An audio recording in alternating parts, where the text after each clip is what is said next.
एक होता है अंगूर, एक होती है किशमिश। अब बताओ, अंगूर और किशमिश ये दो चीजें हैं, पर दो हैं, पर इनकी उत्पत्ति एक ही है। कैसे? अंगूर जब सूख जाता है, जब तक अंगूर में पानी है तो वो अंगूर है, और अंगूर का पानी सूख गया तो क्या बन गया? किशमिश। अब ये बताइए कि अंगूर कीमती है या किशमिश कीमती है?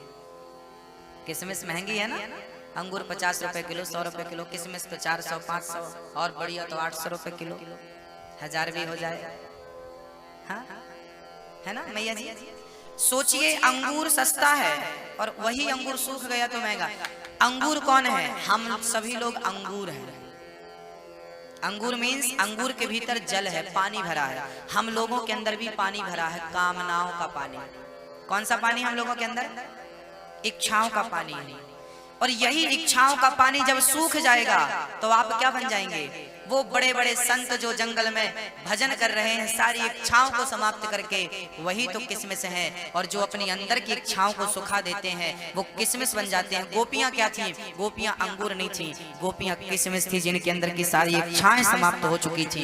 आप भी अपने आप को किशमिश बना सकते हैं। अभी अंगूर हैं, किशमिश की ओर बढ़िए। सारी गोपियां काम में आज बिजी थी। भगवान ने बांसुरी बजाई, निशम्य गीतम तदनंग वर्धनम ब्रजश्रिया कृष्ण गृहीत मानसा।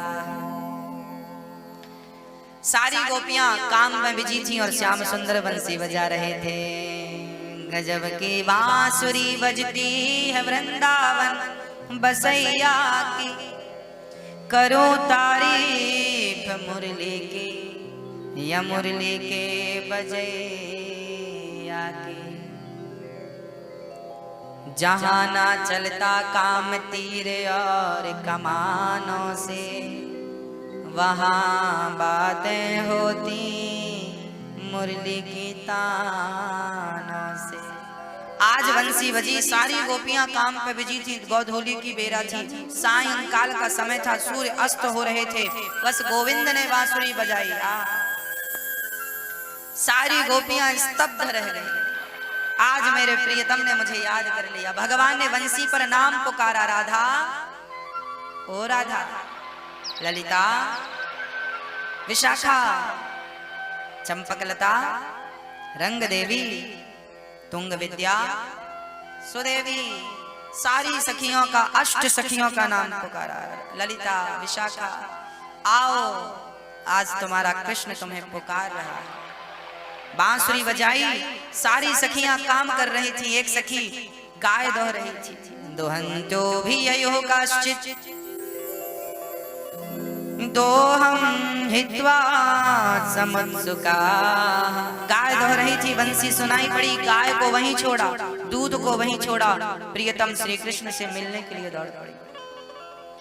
ऐसा भाव था मिलन का कृष्ण से, सारे काम स्थगित कर दिए और मिलने के लिए। देखिए चाह क्या होती है मिलने की।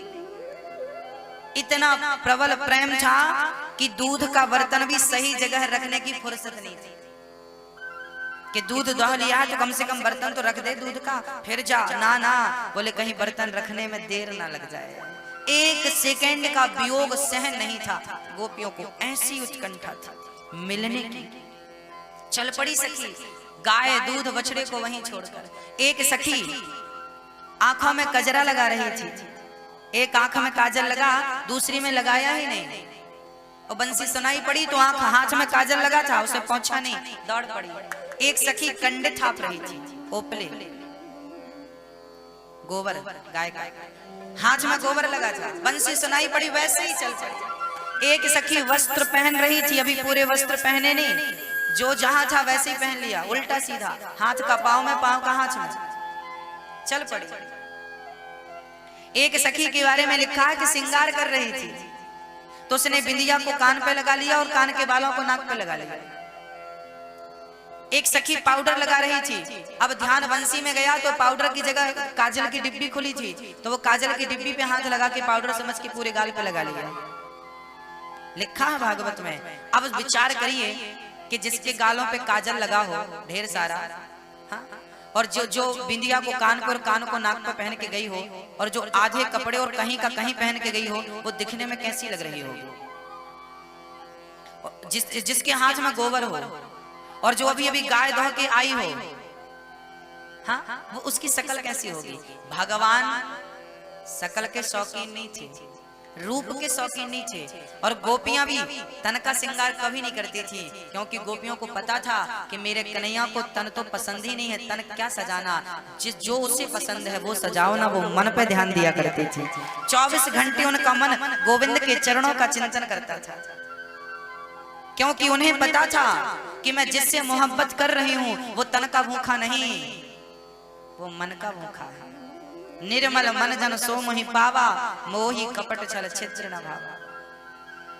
सारी सखियां, एक सखी के बारे में सुखदेव जी ने ठहर करके कहा, एक सखी बच्चे को स्तनपान करा रही थी, दूध पिला रही थी। अब विचार करिए कि क्या कोई स्त्री अपने दूध पीने वाले बच्चे को छोड़ सकती है? दूध मुहा, दूध मुहा बच्चा उसे कहते हैं जो दूध पर ही आश्रित हो। दूध मुहा बच्चे को क्या कोई मां छोड़ सकती है? नहीं ना। पर गोपियां इस तरह से प्रेम करती थी कि एक सखी दूध पिला रही थी बच्चे को, बंसी सुनाई पड़ी, बच्चे को वहीं छोड़ा और कृष्ण से मिलने के लिए चल पड़ी। इस प्रकार की उत्कंठा थी कि गोपियों ने पुत्र को महत्व नहीं दिया, काम को महत्व नहीं दिया, गोपियों ने कृष्ण को महत्व दिया। और कृष्ण ने उन्हें बुलाकर यही देखना चाहा कि तुम काम को महत्व देती हो या श्याम को महत्व देती हो, यही वो देखना चाहता था। आपके जीवन में महत्व किसका? आप किसे ज्यादा महत्व देती हो? ये बात मैंने कल भी कही थी, आज फिर कहता हूं। भगवान उन्हीं को प्राप्त होते हैं जो कृष्ण को अधिक महत्व देते हैं। हृदय में कृष्ण होना चाहिए। सारी गोपियां दौड़ गईं, भगवान ने सबका स्वागत किया। स्वागतम वो महाभागः प्रियं किं करवाणि वः, ब्रजस्या नामयं कश्चित् ब्रूता गमन कारणम्। स्वागतम वो महाभाग, भगवान ने स्वागत। आओ देवियों, बांसुरी बजा रहे थे एक पांव टेढ़ा करके। कन्हैया ने देखा सारी सखियां आ गईं। भगवान ने कहा ये बताओ यहाँ क्यों आई हो? गोपियों ने कहा प्रभु आपने तो बुलाया हमें, इसलिए हम चली आई। अच्छा, हमने तो अपनी बंसी बजाई, आपको लगा हम बुला रहे हैं, अब आ गई हो, एक काम करो जाओ। गोपियां बोली कन्हैया सारी दुनिया छोड़कर आपके पास आई हैं, अब आपको छोड़कर हम जा नहीं सकती। सारी गोपियां कृष्ण से मिलने खड़ी हैं और कृष्ण कह रहे हैं देवियों चली जाओ यहाँ से, ये जंगल बड़ा भयंकर है। अच्छा तुम जंगल की सुंदरता देखने आई हो? एक सखी बोली सखियों जब से कन्हैया को बंसी मिली है ना तब से ये बदल गए हैं। एक सखी बोली बंसी को देखो तो सही, कितना पुण्य किया होगा इस बंसी ने, कितना पुण्य किया होगा इस बांसुरी ने। हमेशा एक सखी बोली, एक दिन बंसी बोली कन्हैया मैं थक गई हूँ जरा मुझे लिटा लो, तो कन्हैया ने अपने हाथों पे लिटा लिया।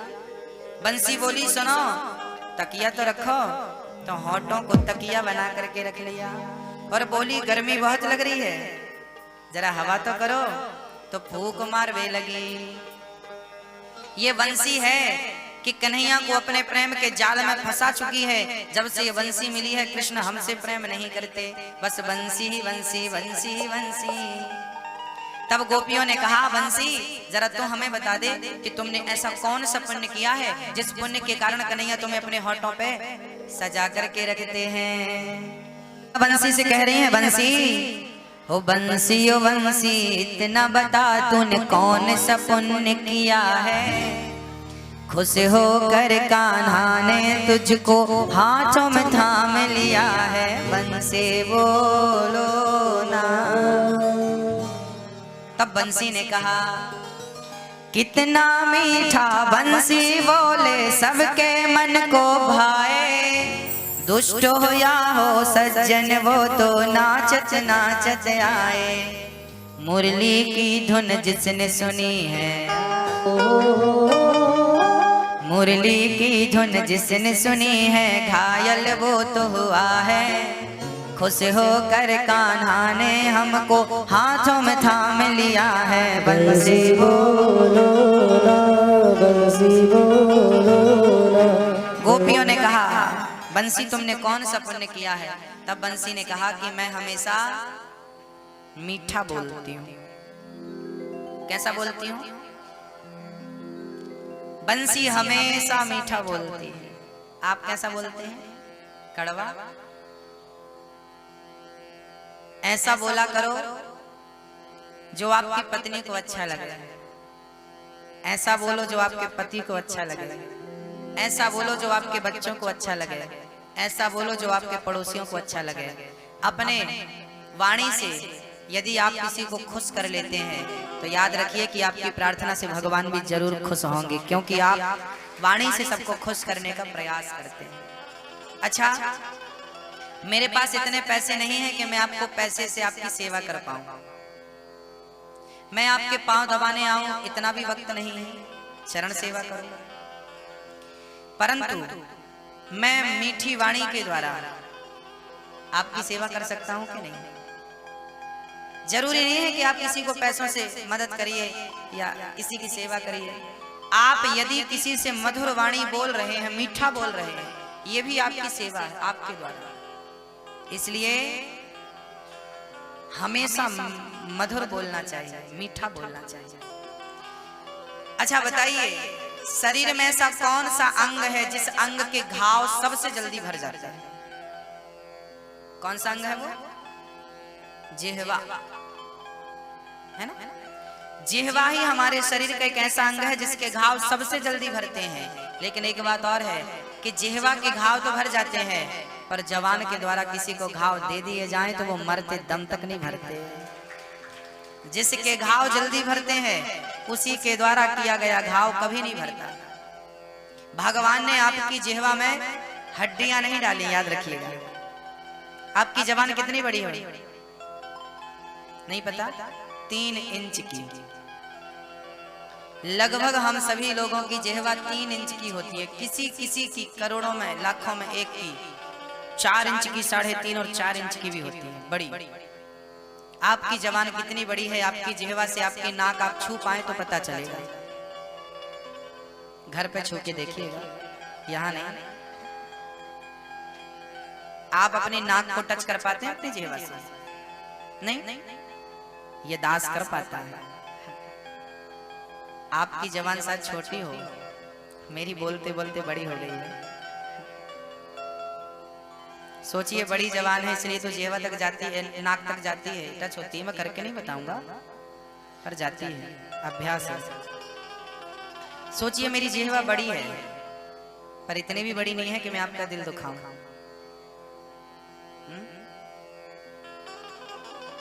जिह्वा बड़ी है इसका अर्थ ये नहीं कि मैं अपनी जिह्वा से गलत बोलूं।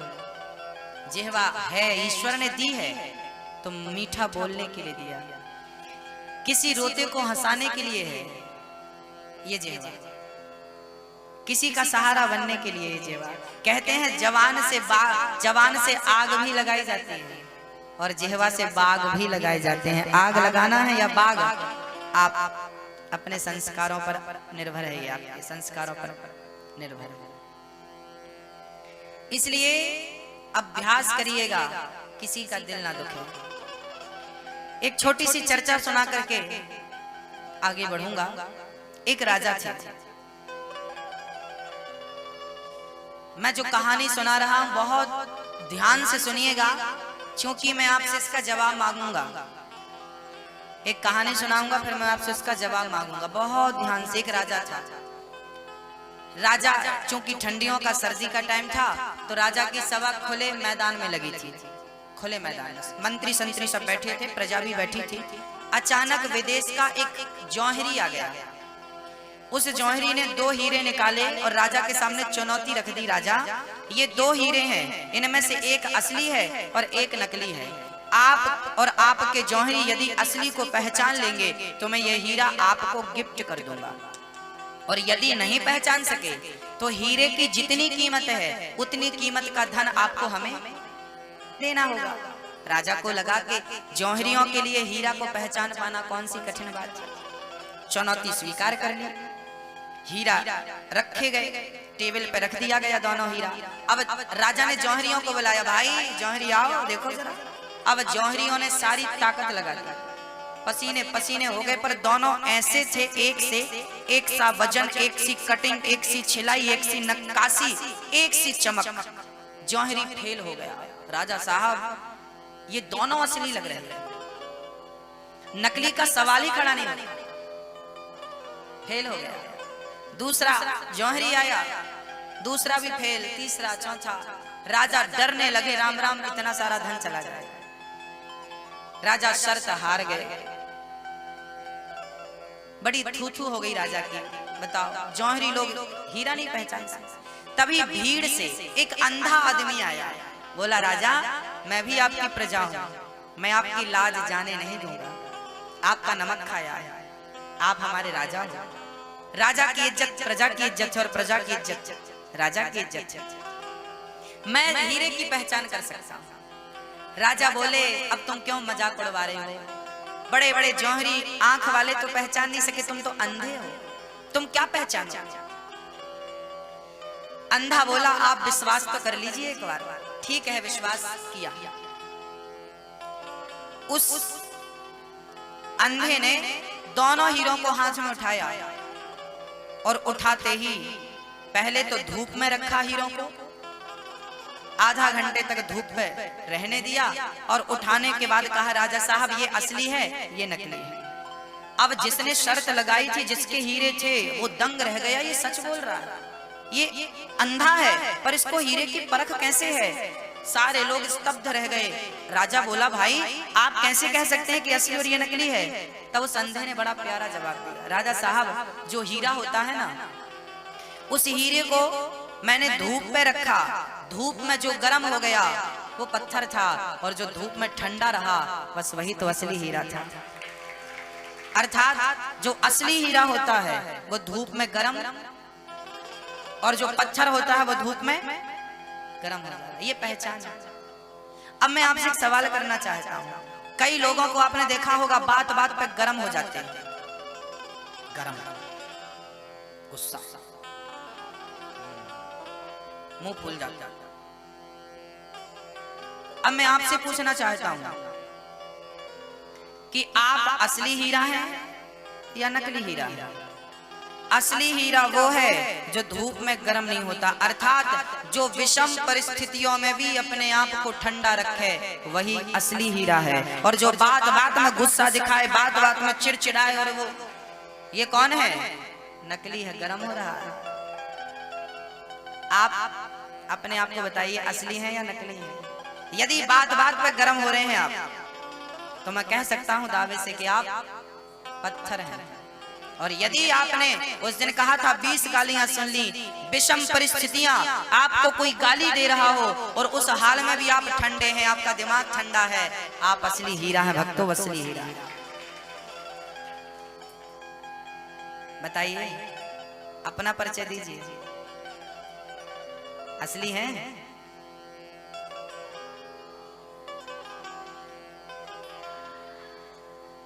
गोल गोल असली हैं? आपको गुस्सा नहीं आता? आप विषम परिस्थितियों में भी,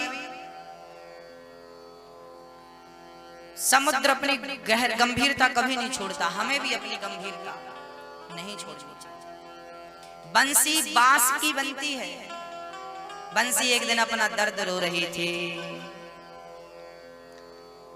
बंसी कह रही थी, किसी ने कहा बंसी तूने इतना मीठा बोला क्यों? भगवान ने तुझे हाथ में थाम लिया क्यों? बंसी ने कहा कि दुनिया वालों ने मुझ पे 7 छेद कर दिए, फिर भी मैंने आज तक किसी को गाली, मैंने किसी का बुरा जब भी बोली हूँ तो कड़वा नहीं, मीठा बोलती हूँ। जिन्होंने मुझ पर छेद किया है, जब मैं बोलती हूँ तो उनको भी नचा देती हूँ, मैं मधुर बोलती हूँ। इसलिए गोविंद मुझे अपने हाथ में धारण करते हैं। जिसके छेद है सीने में फिर भी मुस्काती है, घनश्याम तेरी बंसी पागल कर जाती,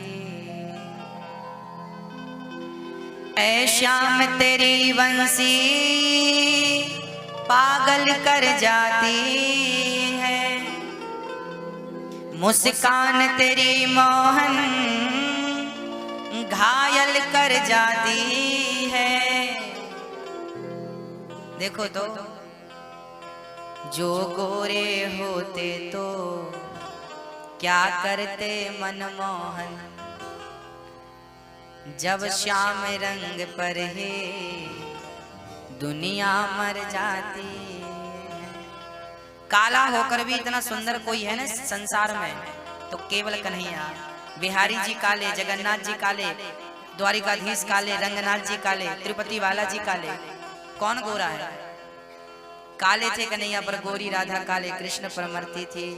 तुम काले होकर भी पागल कर जाते हो। गोपियां बंसी से कह रही हैं तुमने कौन सा पुण्य किया है? कहा बंसी ने मैं मधुर बोलती हूँ। आज से आप संकल्प लीजिए कि सदा क्या बोलेंगे? मीठा बोलेंगे। यदि आप कड़वा बोलेंगे ना तो अगले जन्म में भगवान क्या करेगा? कैंची उठाएगा और आपकी जिह्वा को बीच से काट देगा और मेंढक बना के भेज देगा। फिर करते रहना टर टर। बढ़िया जिह्वा दी तब तुमने मीठा मीठा बोला नहीं, कड़वा बोलते रहे। भगवान बोले तुम मेंढक बनाने लायक हो, तुम जाओ टर्राते रहना। कई लोग टर्राते रहते ना, सीधी बात ही नहीं करते। ये सारे लोग मेंढक बनने की तैयारी कर रहे हैं। जो टर्रा के बात करते हैं ना, कई लोगों की टोन होती है ना टर्राने की, ये सब मेंढक बनने की तैयारी कर रहे हैं। बरसाती मेंढक।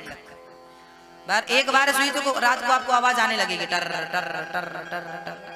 ये सब सिलीगुड़ी के थे पहले, आज सिलीगुड़ी में मेंढक बने घूम रहे हैं। आप मत बन जाना, मैं आपसे गुजारिश प्रार्थना कर रहा है ना। गोपियों ने भगवान से कहा प्रभु आपने हमें पुकारा, हम चली गई, अब आपको छोड़कर हम कहीं जा नहीं सकती, हमें स्वीकार कर लीजिए। भगवान बोले ठीक है, स्वीकार कर लेते हैं, पर एक धर्म की बात तुम्हें बता देते हैं। तुम अपने पतियों को छोड़कर आई हो, अपने पुत्रों को छोड़कर आई हो, ये तुमने अच्छा नहीं किया। जाओ पति की सेवा करना, नारी का परम धर्म होता है पति की सेवा करना। भगवान ने गोपियों से कहा पति भगवान होता है, तुम अपने पतियों को छोड़कर आई हो। दोहसीलो दुर्भगो वृद्धो जड़ो रोग्य धनो पिवा। मैया जी आपके पति कितने हैं? हाँ मजाक नहीं कर रहे हैं। कितने हैं? जिनका एक है हाथ उठाओ, जिनके एक है हाथ उठाओ। एक वाले हाथ उठा सकते हैं, जिनके दो हैं वो हाथ उठाएं।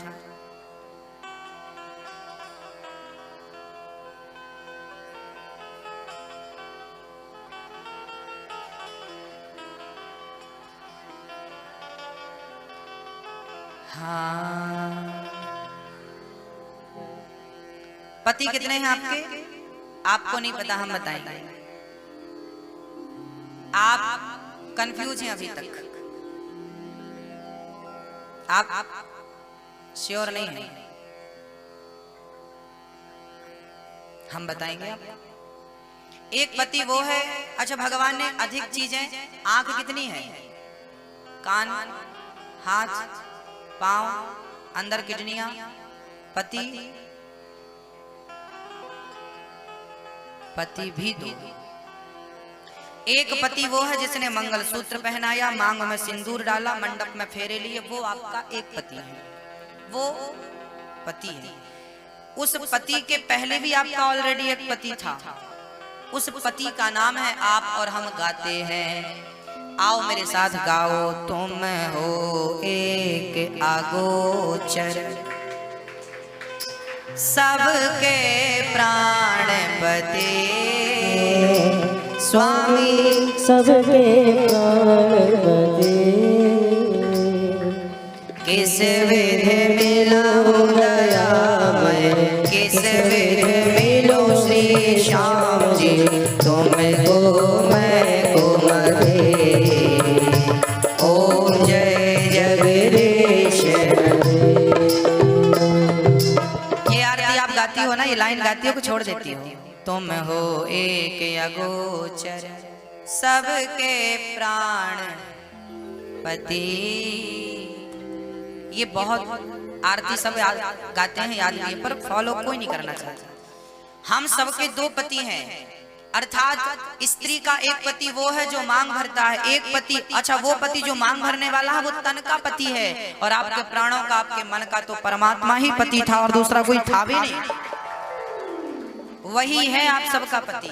इसलिए जब आपका पति, जिन माओ का, जिन बहनों का पति शहीद हो जाता है बॉर्डर में लड़ते लड़ते, वो वीरांगनाएं रोती हैं कि मेरा पति मर गया, मेरे पति मर गए। ना, आप रोया ना करो। हमारे देश की नारी कभी वैधव्य को प्राप्त नहीं होती, क्योंकि इस नारी का पति कौन है? जिसका पति मरेगा वो वैधव्य को प्राप्त होगी। पर इसने तो गोविंद को पति बनाया है, मरने का सवाल ही खड़ा नहीं होता। मीराबाई ने कहा ना कि ऐसे वर को क्या वरूं जो जन्मे और मर जाए, बरिए वर गोपाल को मेरो चुन लो अमर कर जाए।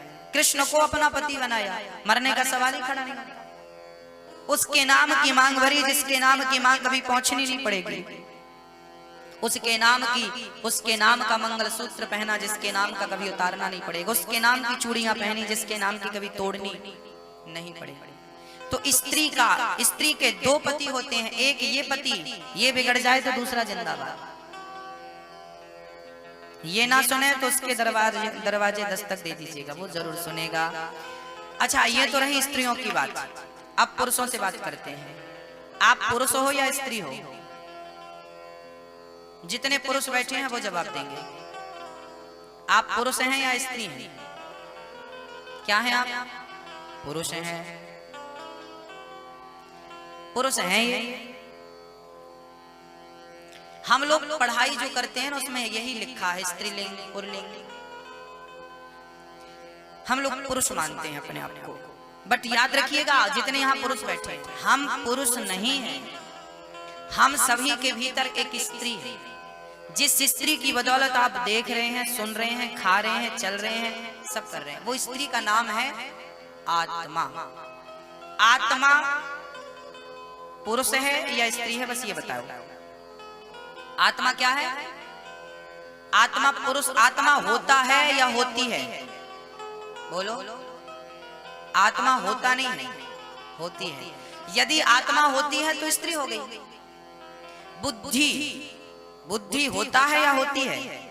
बुद्धि स्त्रीलिंग है, बुद्धि स्त्री है, आत्मा स्त्री है। अब सोचिए, इसलिए तो कहा है तुम हो एक अगोचर सबके प्राणपति। याद रखना, हम सभी की आत्मा का पति परमात्मा है, इसलिए हम सबका पति है वो। हम सबका पति। और हम कौन है? हम सब स्त्री हैं। इस भाव से हम सब गोपी हैं। पुरुष भी गोपी है और स्त्री भी, क्योंकि आत्मा का नाम गोपी है।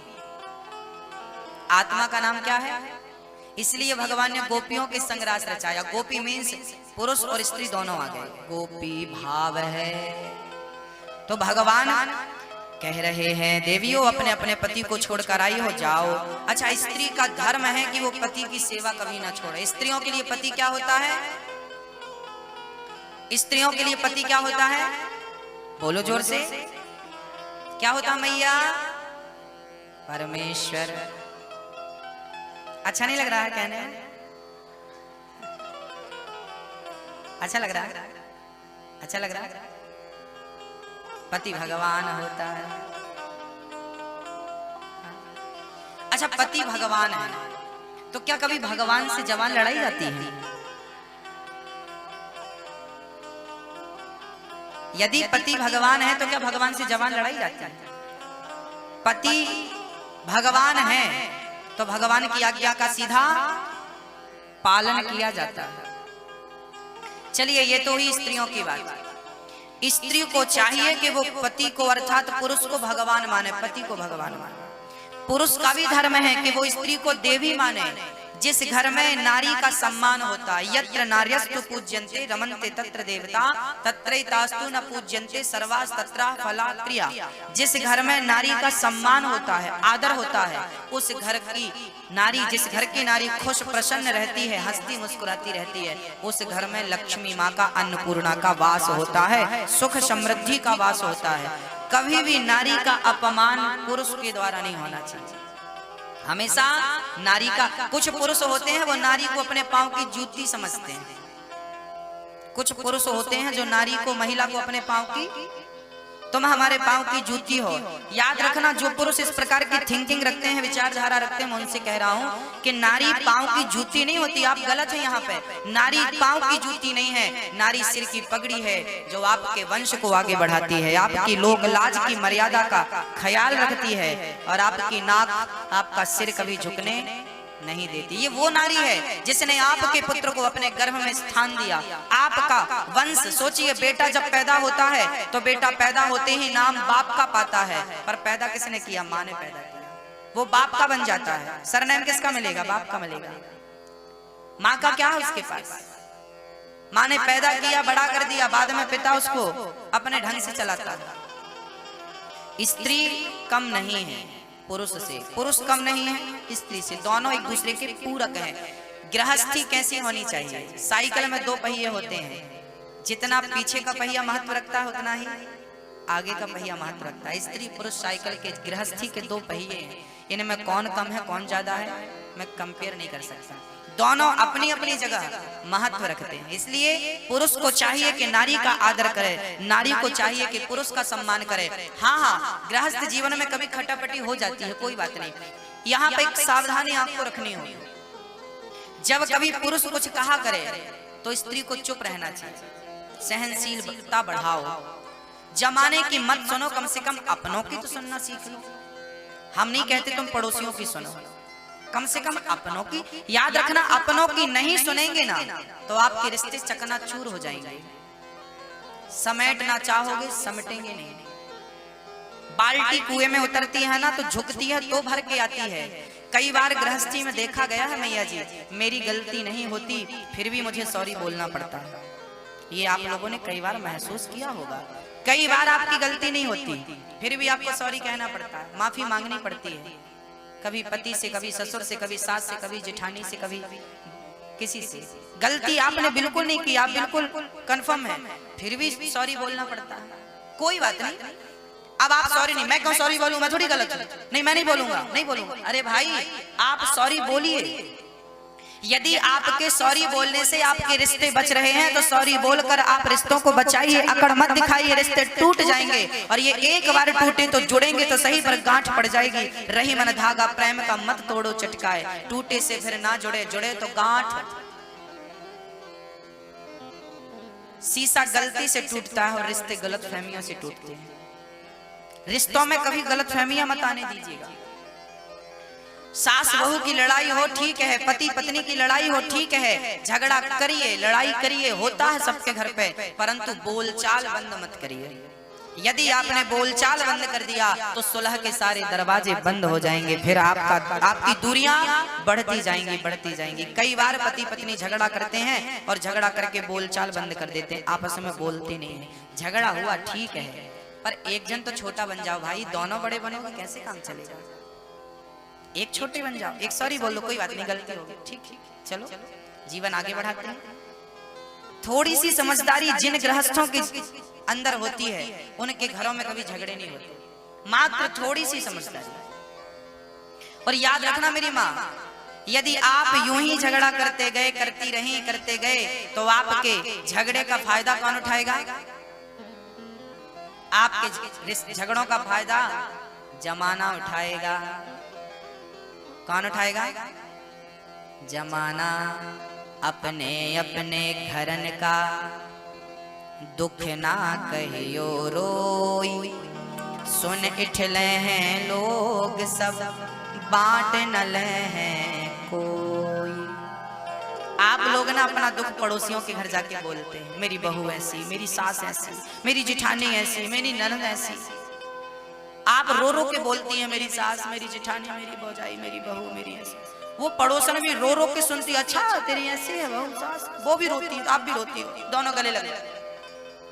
ये दुनिया कैसी है? ये दुनिया आपसे आपका दुख सुनती है रो रो करके, और आपके जाने के बाद हंस हंस करके दुनिया को बताती है किसके घर में ये चल रहा है। रो रो कर दुनिया सुनती है आपसे और हंस हंस कर जमाने में बताती है। इसलिए अपने घर का दुख कभी किसी और के घर जाकर रोइए मत, ये अच्छी गृहस्थियों के लक्षण नहीं है। आप पति पत्नी का झगड़ा हुआ है तो आप अपने झगड़े को केवल अपने तक सीमित रखिए। सास बहू का झगड़ा हुआ है, घर की बात बाहर मत जाने दीजिए। दूसरों को क्या फर्क पड़ता है कि आप लड़ो, प्यार से रहो, झगड़ा क्या फर्क, क्या पड़ी दुनिया में, बताइए। आप मत बताइए किसी को अपने झगड़े की बात। कई बार तो रिश्ते इसलिए टूट जाते हैं, एक सास मेरे पास आई और जब भी वो आए अपने बहू की निंदा करे, मेरी महाराज मेरी बहू ऐसी, मेरी बहू ऐसी, मेरी बहू ऐसी, मेरी बहू ऐसी। मैंने कहा कि मैं ये एक काम किया, आप में से भी जिनके घर में सास बहू का झगड़ा ज्यादा है ना, वो मेरी एक बात बहुत ध्यानपूर्वक सुने। यहाँ जितनी सासें बैठी हैं पहले वो सुने, बहुओं को बाद में सुनाऊंगा। यहाँ जितनी सासें बैठी हैं पहले आप सुनो। आप जब पड़ोसन के घर जाया करो ना तो अपनी बहू की ढेर सारी तारीफ किया करो। मेरी बहू जैसी भगवान सबको बहू दे, बहुत सेवा करती है, पाँव दबाती है, रोज बोड़ी और बादाम का हलवा खिलाती है, भले वो तुम्हें बासी रोटी खिलाए, पर तारीफ करो। अब आगे सुनना, जब आप पड़ोसन के घर, रिश्तेदारों के घर अपनी बहू की तारीफ करोगे और कभी आपकी बहू पड़ोस में जाएगी, तब वो पड़ोसन कहेगी तेरी सास आई थी और तेरी बड़ी तारीफ कर रही थी, तेरी बड़ी तारीफ कर रही थी। तब आप अंदर से पानी पानी हो जाएंगी कि राम राम, जिस सास को मैं नमक रोटी खिलाती थी वो जमाने में ये कहती है कि मेरी बहू हलवा पूरी खिलाती है। वो बहू यदि थोड़ी भी अक्ल होगी उसके अंदर तो आपके इस व्यवहार से वो बड़ी प्रभावित होगी कि जिसके लिए मैंने गड्ढा खोदा वो मेरे रास्तों में फूल बिछाए बैठे। इससे आपके रिश्ते क्या होंगे, मजबूत होंगे, टूटने की गुंजाइश सदा सदा के लिए समाप्त हो जाएगी। यही बात बहू करे, आपकी सास भले नमक तौल कर देती हो आपको, परंतु आप जमाने में जाओ तो अपनी सास की तारीफ करो। और वैसे भी बुराई करती हो तो फायदा क्या है उसका, क्या फायदा है उससे। आप देखिए मेरी माँ,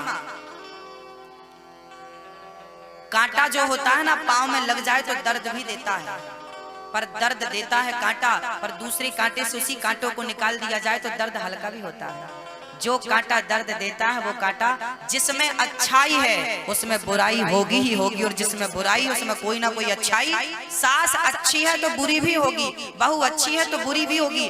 मैं किसी के लिए अच्छा हूँ तो मैं किसी के लिए बुरा हूँ। रावण किसी के लिए बुरा था तो किसी के लिए अच्छा भी तो था। रावण अपनी पत्नी के लिए, अपने बच्चों के लिए, अपनी प्रजा के लिए अच्छा रहा होगा, जमाने के लिए भरा बुरा रहा होगा। तो पत्थर भी अच्छा और बुरा होता। पत्थर किसी को खोपड़ी में मार दो सिर फूट जाएगा, पर पत्थर से पत्थर घिसोगे तो आग भी प्रकट होगी, जो आपकी सर्दी दूर कर सकती है, रोटी बनने में आग सहायक है। ये सब अच्छाई बुराई सब जगह है। इस संसार में कोई सी ऐसी चीज नहीं है जो अच्छाई अच्छी है तो बुरी ना हो। ये देखो टाइल कितनी बढ़िया है, आप महंगे से महंगा मार्बल घर पे लगवाते हैं, टाइल्स घर पे लगवाते हैं, बहुत महंगी से महंगी, बहुत अच्छी लगती है, पर कभी कभी इसी टाइल्स में कोई फिसल जाए और उसके हाथ पांव टूट जाए तो क्या बोलता है, खराब है, इतनी महंगी लगवाई पांव टूट गया।